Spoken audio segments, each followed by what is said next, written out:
Alright, let's go retopologize this guy. Go file import. And import that sort, the for Retopo one here. Import that. Okay. It'll give us the sort, import it, as you can see here. I'm gonna grab it and then make live, so it's live now. And then we can go ahead and do a quadro to start topologizing this part. Okay, so we can go from the top to here and to here and to here. So how many geometry you want to end up with will be determined again by, how you're gonna use it. Okay, but generally speaking, you can do as less as possible, but no lesser than what you need.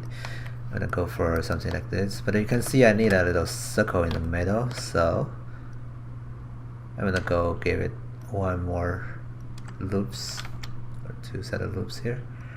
Okay, and this one will be snapped there, so we have to deal with it later. For now, let's just have one thing there created so that we can work with it later on.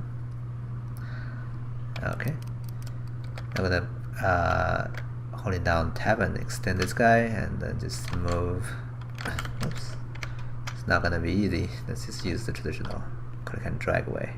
It's easier.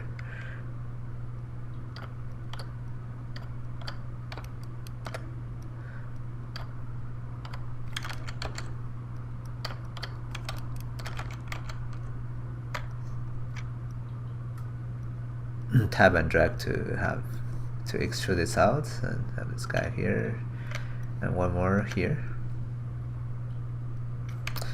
Have a sharper turn, so maybe have one more there. So based on like how much of a big turn it is, you may decide to either have more line or lesser line. Just to use lesser if you can, but if you can't, then add one more if that can represent the contour better. Okay.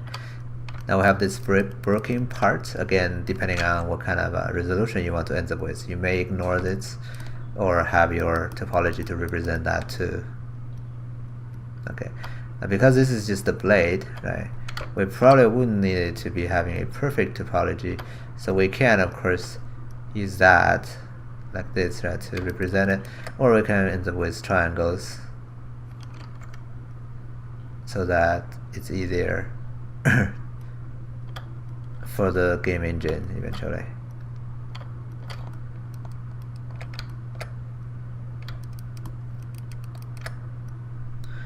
Right here for this big circle, maybe actually do something a little bit different here. So I'm gonna make the polygon go this way. I'm introducing a little bit more polygon, but that's gonna make this process just a little bit more smoother.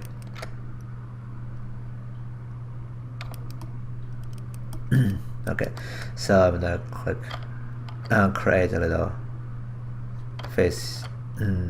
Actually here, that's it, and then go have this one and this one, keep extruding and to the end, and one more, go from there. Now that bevel again, we can choose to just have a harsh edge over there. It should be fun.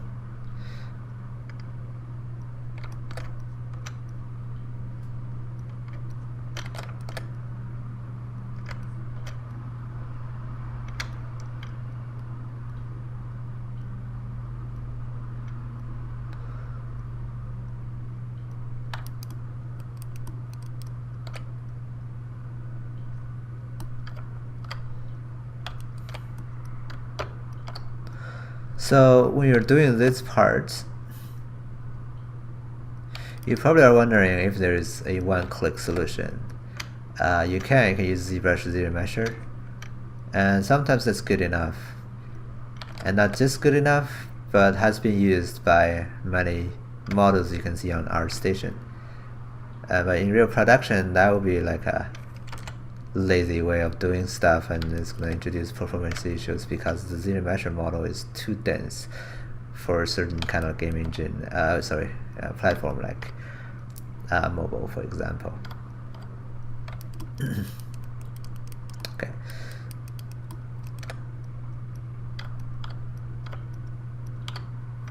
And when it comes to character topology, every line matters, so I wouldn't use zero measure result at all. When you see a topology on our station that is like a zero measure result, that's maybe probably going to be just for show off to show people the artist's ability on the shape part of the modeling process. And that model is not feasible in many cases to use in real production.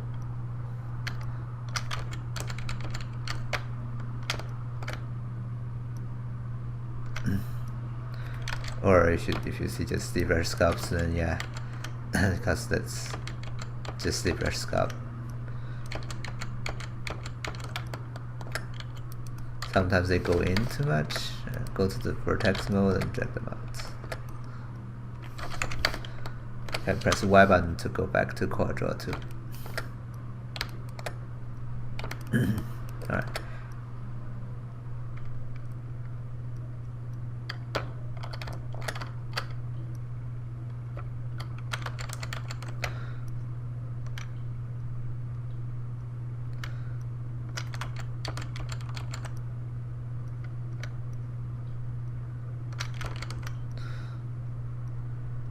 And this process again is kind of like the most boring part too, because you're dealing with just those faces.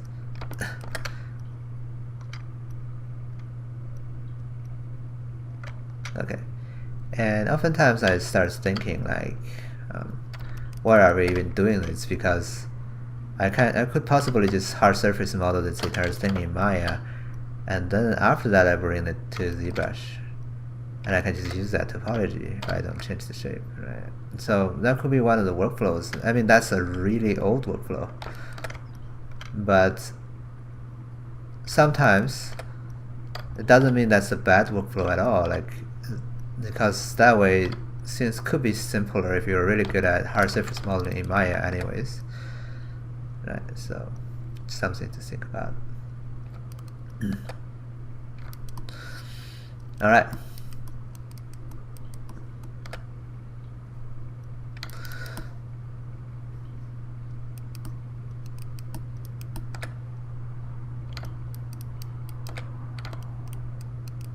I was thinking I need something to define this arc, so I'm gonna delete that, have a face here, and ends up with a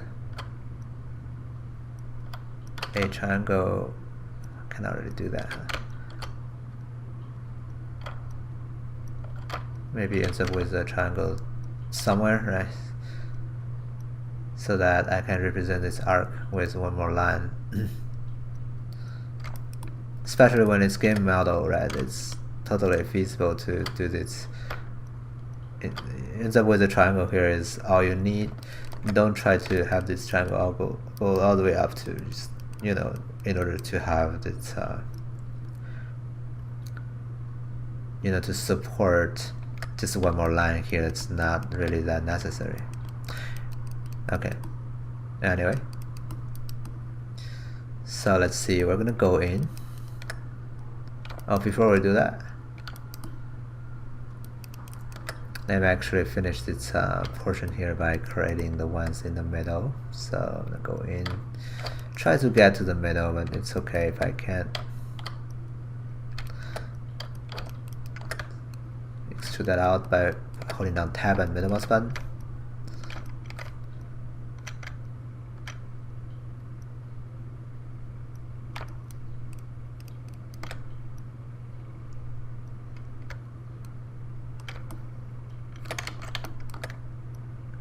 This blade is really thin. I'm thinking let's just end up with one geometry over there. Should be fun. We can bevel it later on if we have to. Anyway, so moving on to here, right? We have to do this for this part to stand out.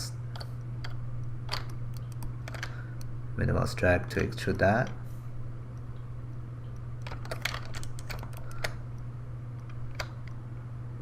One more.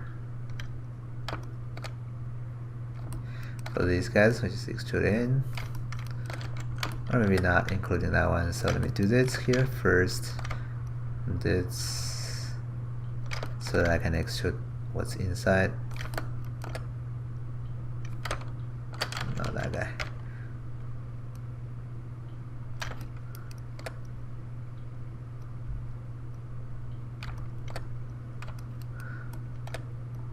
Sometimes I feel it's a little bit more challenging when it comes to hard surface retopology, I think, because of all the smaller things you probably wanted to take care of or not, based on, again, what kind of detail you want to go for, right? Oftentimes when there is a big volume or shape change, I would like to use topology to represent them.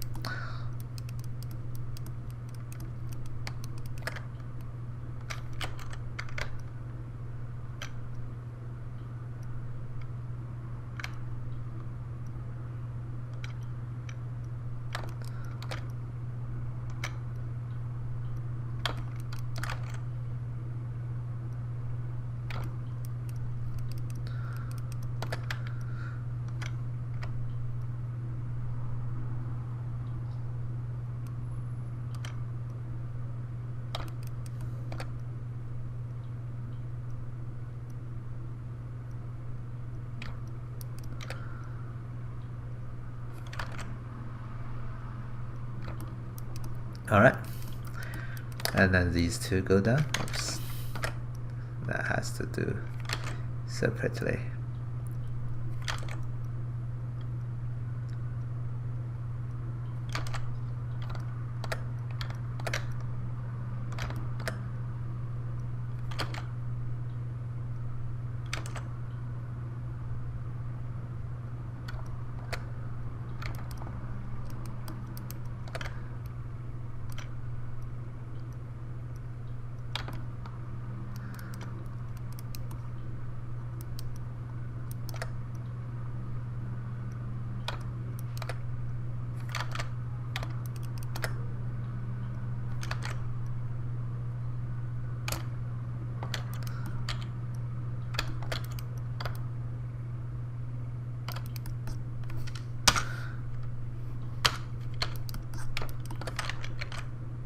Had it.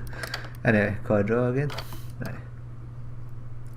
Sometimes they dip in, that's not a good sign. You have to drag them out afterwards.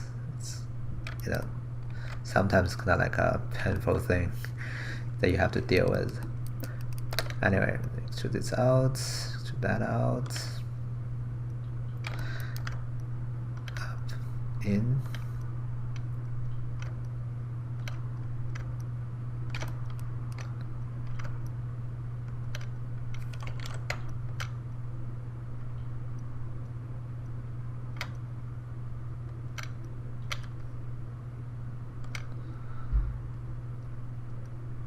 It's going to be easier if you understand topology on some level, so that you kind of just knows what's needed to be drew out.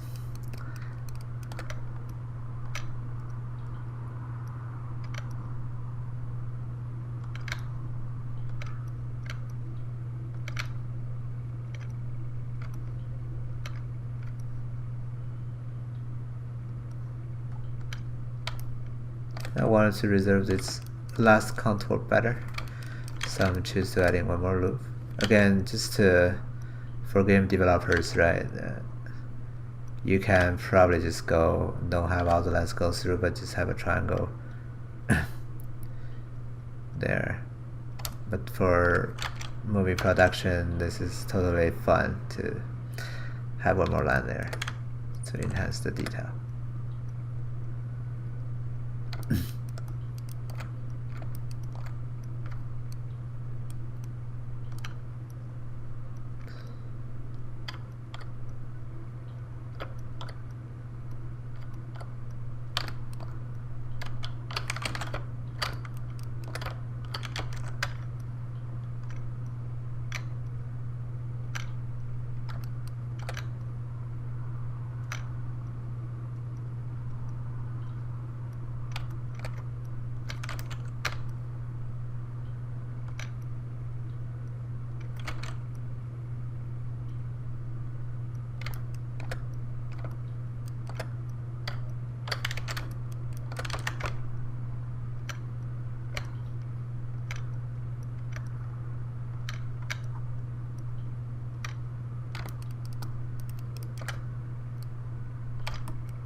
Alright, so we have those figured out. Extrude that in, and we extrude. I think I can just go for a extrusion on all those sides. Oh, you know what? I don't need to go even all the way in. I'm gonna leave it for later because it's actually easier to use hard surface modeling. Just extrude that out myself. So I'm gonna stop these guys here. I'm gonna select those lines and do that all in one operation when I'm done with those retopologizing parts. So I can keep going from here, right? And then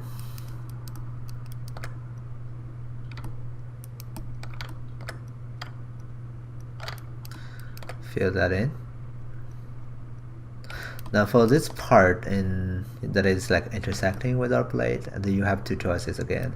You wanted them to be separated or combined, right? You can choose either way. So let's see, what do I want? Just want to show you it's possible. Let me actually make them separated. This guy goes here. I'm gonna need at least one line here, one more line here, and let me just merge them together. It's just a few triangles.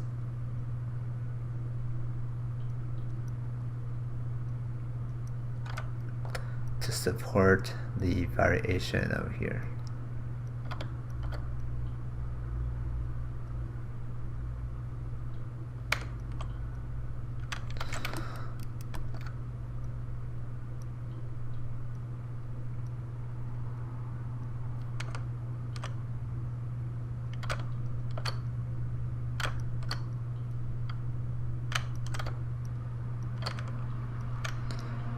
Need one more thing over here.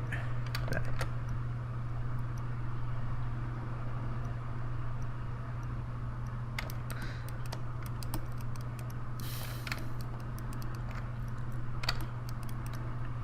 Anyway, so let me create a small triangle.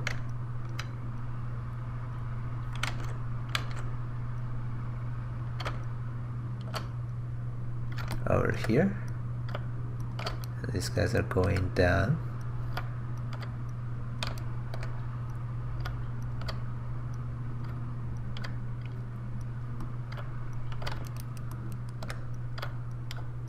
So this can be a normal map represented sphere, or again something else, depending on what do you want again. So I'm not sure yet.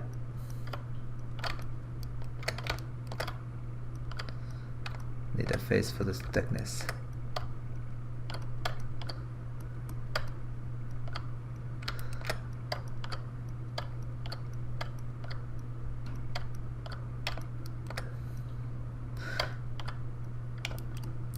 Alright, I'm gonna keep doing this in the next tutorial with fast forward, so that you don't have to watch me doing all those boring things. When we're done, then we can mirror it and finish our topology for this weapon. Okay, see you next time.